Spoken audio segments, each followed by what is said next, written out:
Welcome to Student Spotlight, a presentation of College Success Arizona. This program features the hardworking college students who have earned scholarships from College Success Arizona and are pursuing their educational goals and career passions. Today on Student Spotlight, we interview Bianca Uriarte. I was born and raised in Phoenix, Arizona. And how old are you currently? I'm currently 21 years old, and next week I will be 22. Well, happy birthday. Thank you. And you are doing what so far as your academics? Right now, my major is secondary education mathematics, and right after I graduate in December, I plan to start my PhD program in higher education. Ultimately, what is your career goal, maybe a dream job? I would like to start off at a Title I school. That's actually where I come from, a low-income school, so I'd actually want to return to my roots and help out the students there. I'd actually want to end up coaching as well. Later on, ended up teaching at a university level, hopefully ASU. And coaching what exactly? I would like to coach girls basketball. Did you play basketball in school? Do you play it currently? Yes, I actually played it, I believe, when I started in fourth grade, and I've been playing ever since. I now play in a couple men's league and co-ed leagues. You play alongside the men? Yeah, there's a men's league up in Avondale that I actually play in. I'm used to playing with a lot of men, so I kind of like to stay away from the women's basketball just because I'm used to the men's ball already. Really? Well, that can't be all that common. Like, that must be, I think that just means that you're good, right? Yeah. or you can take the hits. I mean, yeah, that's definitely. pretty... I grew up playing, my dad coached me, so I've been playing with him ever since. Wow. And what has basketball done for you in terms of your overall life experience? How has it impacted you, athletics?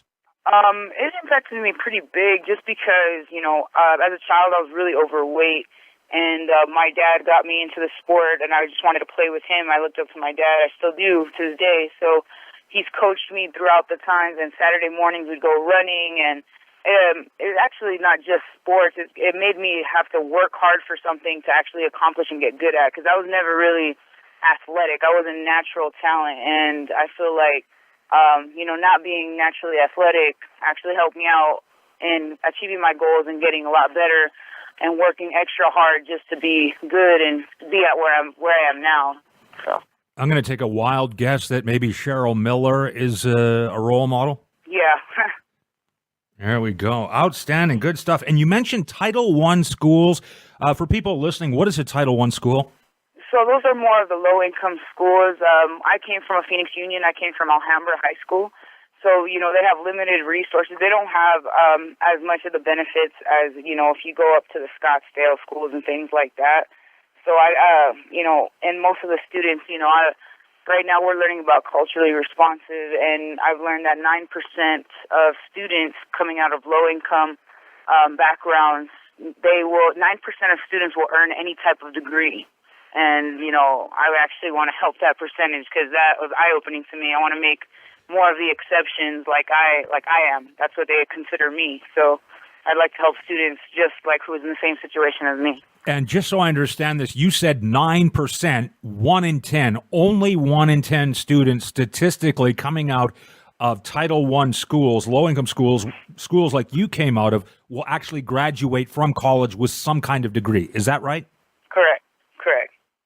As opposed to much higher numbers in schools with more money. Exactly. And you're only 21. You're about to graduate with your degree in education. Talk about what's next so far as the timeline. How long until you get your master's? How long until you eventually get your doctorate? So I'm actually skipping the master's part. I'm going to go right into a post-secondary education. So I'm looking to graduate in December, and then I should start teaching as soon as I graduate, hoping to get contracts during my student teaching. And then, but as soon as I graduate, I plan on getting into that PhD program with ultimately, I'm hoping to be finished in 4 years. So you could have your doctorate in education by the time you're 25, 26. Correct. And explain the difference, because I don't think many of us have insight into, okay, now you can be a teacher, I'm assuming K-12, but now you're going for your doctorate. What does that doctorate allow you to do that the other degree doesn't allow you to do? Since I want to move forward after high school, I want to go into higher education. Secondary education is actually the high school, 9 through 12. And so most universities require you to have an actual PhD to be a professor. And so ultimately, if I want to become a professor, I need to get a PhD. So I'm skipping the master's part.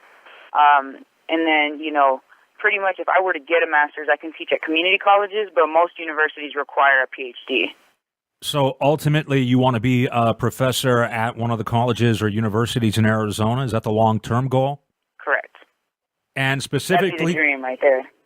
gotcha. And it's in mathematics? Yes. So you must be really good at math. I've gotten a lot better over the years, I'll tell you that. So you would teach mathematics potentially at the collegiate, at the college, university level?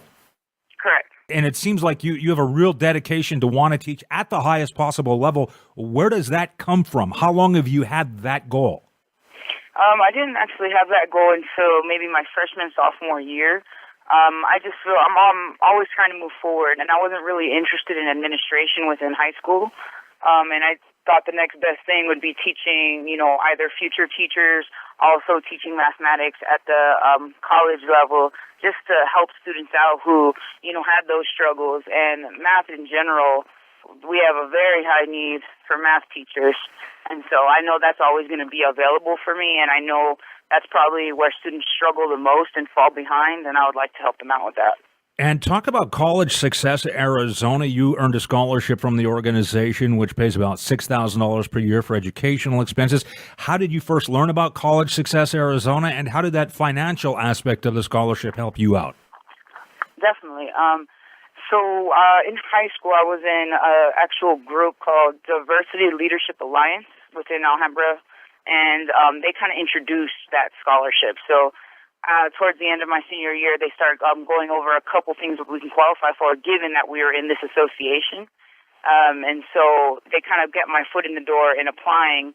And then once I became one of the finalists, then we go through the interview process and things like that.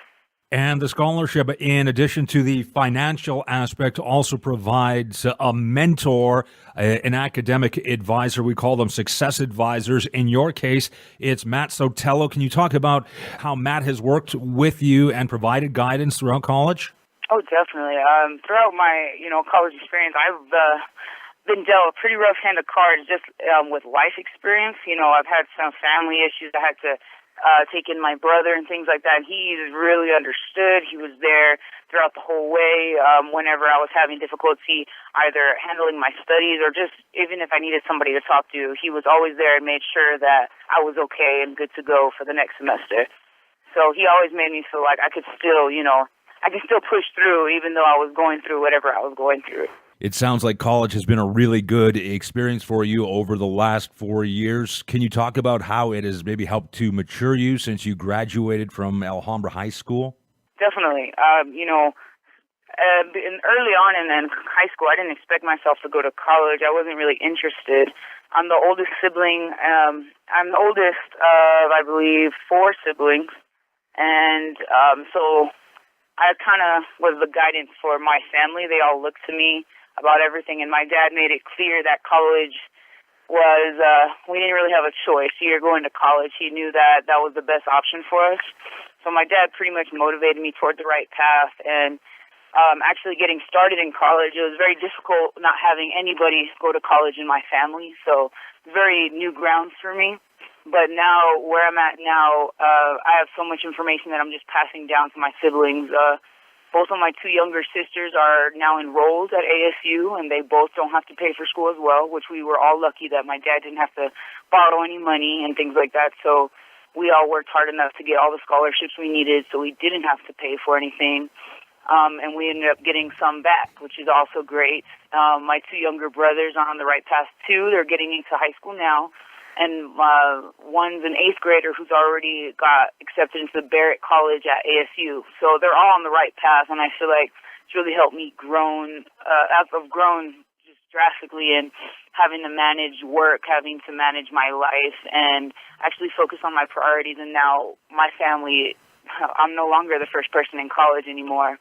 So I got a whole bunch of other people following my steps. And Bianca, you talk about the 1 in 10 students coming out of Title I schools and school districts that will graduate with some type of college degree. And I've interviewed a few students with a similar background and circumstance to yourself. And the one common link seems to be strong encouragement from the parents, the mom and dad saying, mom and or dad saying, you're going to college because it's a better life. And really, it's not an option. How important do you think that is in also increasing that statistic from 1 in 10 students graduating from those Title I schools? I think it's huge. I didn't really grow up with my mom. I had my dad the whole time. And, seeing him struggle and, throughout my childhood, all the struggles we had to overcome, he always reminded me this is exactly why you need to go to college. He's always wanted us to be better. And then him seeing me get into college made him go back and ended up graduating with a bachelor's in management. So now he's doing great. Our family is doing amazing. And it's just showing, students another perspective. You see students from my kind of background who don't even think this is possible, who don't even imagine going to college. They think high school, that's the finish line and they're done. Showing students that there is more out there that they can actually achieve, I think is huge because, seeing their parents, seeing their cousins and everybody, they think that's fine. It's fine to settle. It's fine to be where we're at. But when you actually show them what's possible and actually show them what they can achieve. And that's what I want to do when I go to these Title I schools. I want to show students, that it is possible and it is, that they can do it. Once you show them that, they will see so many more doors open up for them that they never thought was possible. And so far as kids attending those schools in high school, in Title I and high schools everywhere that may hear this, what advice can you offer?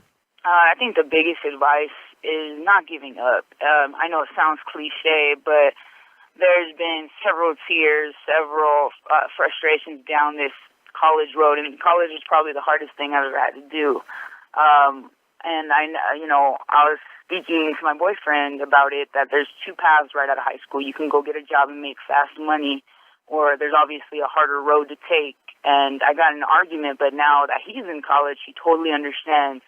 It is very difficult, but the biggest advice I can give, my dad always told me, if you work hard now so you don't have to work hard later. When you get to retire, you actually get to relax instead of, having to be older and you have to keep working to survive rather than this is exactly what I've been working so hard for so I can relax later on.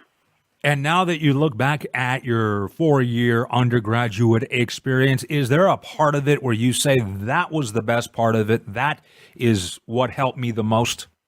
The best part of my college experience, I think, reaching out for help is probably the hardest and most, everybody overlooks it.